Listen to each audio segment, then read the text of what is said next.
The Handmaid's Tale is a novel written by Canadian author Margaret Atwood, which was originally published in 1985 and subsequently turned into a TV series in 2017 created by Bruce Miller. In the story, most women have become infertile, and the state has stripped them of all their freedoms. They're not allowed to read, listen to music, share their feelings, work, have a bank account, or even walk down the street alone.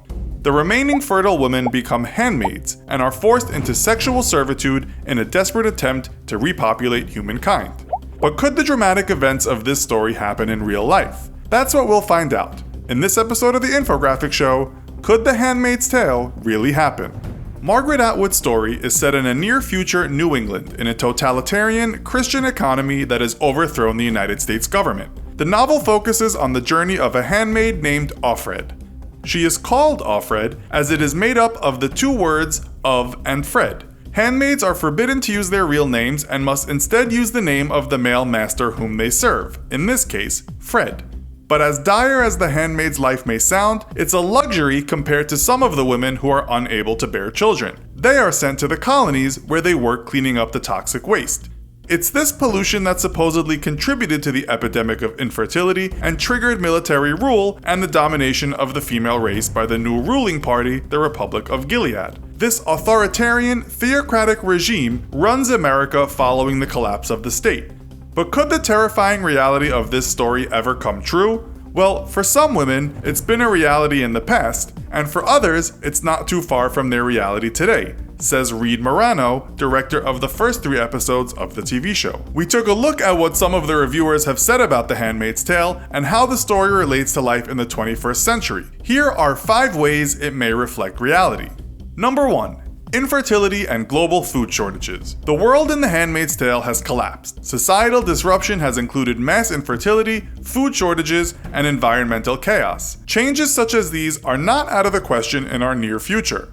A 2014 report by the Intergovernmental Panel on Climate Change, or IPCC, attracted worldwide attention for predicting that climate change will result in intense storms, severe droughts, heat waves, coastal flooding, and recurring crop failures, and that all of this will lead to widespread death and deprivation. The report also suggested that global warming could have a devastating impact on the social and political landscape, including economic decline, state collapse, civil strife, and mass migrations, all of which sound very similar to The Handmaid's Tale and Gilead rule. Number 2. Women's rights in the US and around the world. If you're lucky enough to be a wife in Gilead and not dropped at the colonies, the best you can hope for is to be slave to a powerful man and to sit quietly at the head of your household. The ruling male dictates rights, and fertile women are there to ensure the race prevails.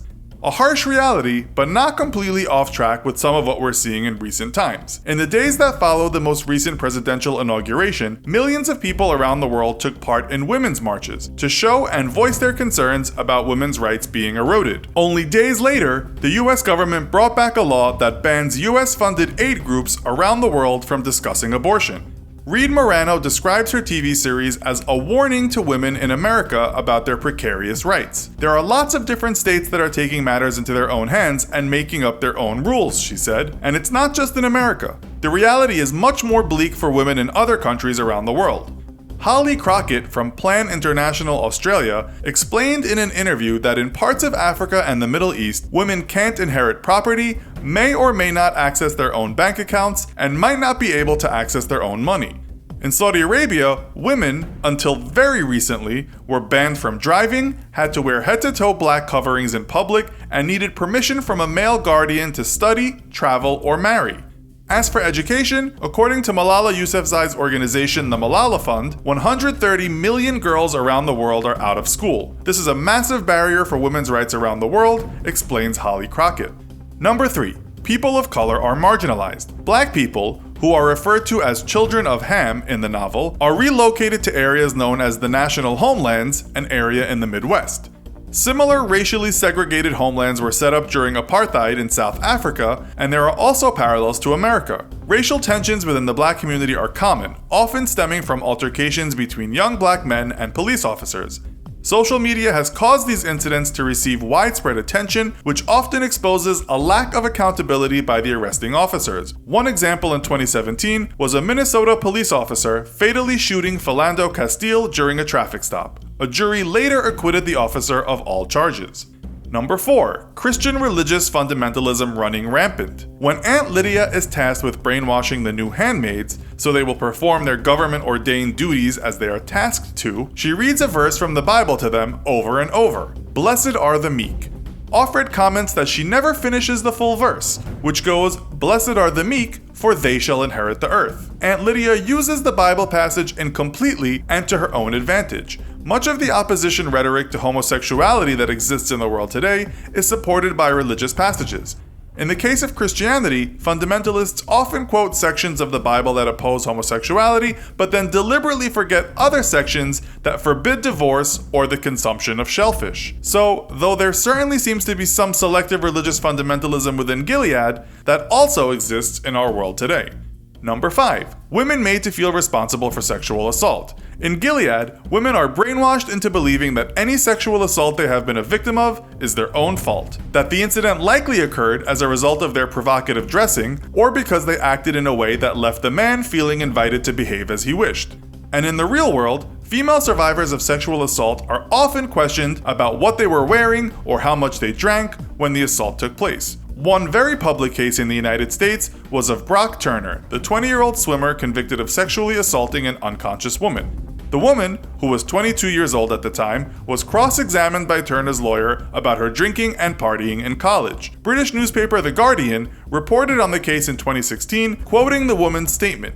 She said, "The sexual assault had been so clear, but instead, here I was at the trial, answering questions like, how old are you? How much do you weigh? What did you eat that day? Well, what did you have for dinner? Who made dinner?" So again, some similarities to Gilead, where females are persecuted on the reg. Ultimately, all it took to build Gilead was the silence of those that were tempted to resist and the vast expansion of government power. Is The Handmaid's Tale a work of fiction or a dramatized story influenced by the real workings of our society? Let us know your thoughts in the comments. Also, be sure to check out our other video called The Truth About the Illuminati Revealed. Thanks for watching, and as always, don't forget to like, share, and subscribe. See you next time!